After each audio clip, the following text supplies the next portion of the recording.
On va raconter ce qui s'est passé pour bien comprendre, et puis après on va parler de l'après aussi, comment tu t'es reconstruite, les difficultés, les trucs dont tu m'as parlé, hallucinants, de l'après, de comment on te l'apprend, des trucs...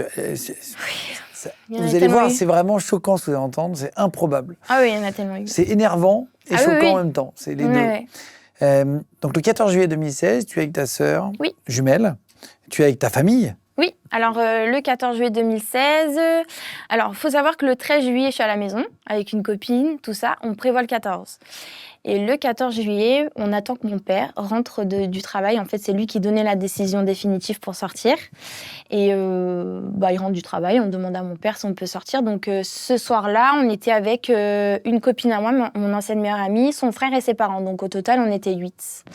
Et on s'est dit, bon, on va aller manger une glace sur la promenade au Pinocchio. Typique, quoi, un truc classique. Fête nationale en famille, quoi. On va voir un feu d'artifice, on va manger une glace. L'été, face à la mer. Tout à fait. Et donc on descend, moi j'habitais à Magnan, donc Magnan, pour les Niçois, ils savent, ils reconnaissent. Je suis à 10 minutes de la promenade des Anglais, en fait. Donc on descend tout doucement, le glacier Pinocchio, on prend une glace. Et en fait, la soirée commence, on décide avec ma sœur, donc avec Laura, et ma copine, de descendre sur la promenade, et mes parents me rejoignent plus tard. On descend sur la promenade et... Il y a beaucoup de monde, hein. On dit beaucoup de 30 000 personnes, c'est un stade, quoi, qui va... Oui, carrément. C'est une longue route qui longe la mer. Nous, on arrive, il y avait des barrières, il y avait de la sécurité un peu plus après que Magnan. Magnan, c'est une ville ? Non, Magnan, c'est un quartier. À Nice. Ouais.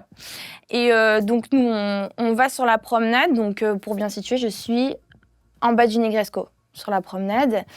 Et donc, je descends, feu d'artifice, on prend des photos, on met de la musique, on rigole, tout ça. Et il faut savoir que ce soir-là, ma sœur rencontrait quelqu'un.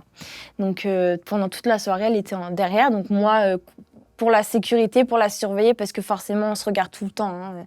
Je regarde où elle est, etc. La soirée passe. Rencontrer quelqu'un, c'est un nouveau copain ? Oui, un nouveau copain, oui. Avec tes parents, elle l'a présenté au copain ? Non, elle l'a pas présenté. Ouais, non. Mais donc elle était derrière ? Elle était tout derrière sur la plage, elle était assise tout derrière avec lui. Et ils passaient leur soirée en amoureux, voilà, ils prenaient des photos. Tes parents savaient qu'elle était là avec son... Oui, ils savaient. Eux, ils étaient sur la prom, en fait. Ils n'étaient pas descendus sur la plage. D'accord. Donc, la soirée passe et nous, on propose à mes parents de rester sur la promenade pour faire des photos, pour rester et tout ça. Sauf que le frère de ma copine est fatigué. Donc sa mère nous dit, on va rentrer à la maison tout doucement. Voilà. Il est 22h, il fait pas beau.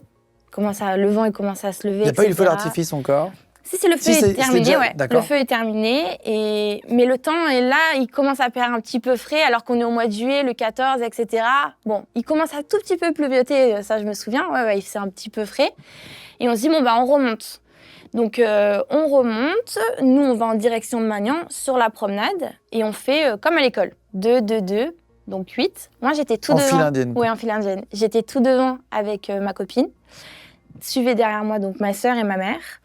Encore derrière la mère et le frère. Et fermer la marche, les deux pères.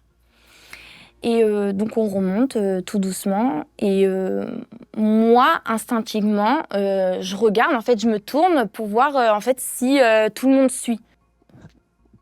Forcément, je vais voir s'ils nous suivent, si on ne marche pas trop vite, pour pas qu'on se perde, parce que là, oui, il y a beaucoup de monde. Et on est 8 mois après les attentats du Bataclan. Oui, tout à fait, on est quand même dans une atmosphère où c'est juste après, quoi. C'est-à-dire qu'on se dit que c'est déjà possible. Mais moi, ce soir-là, je me suis pas dit, il risque d'avoir quelque chose.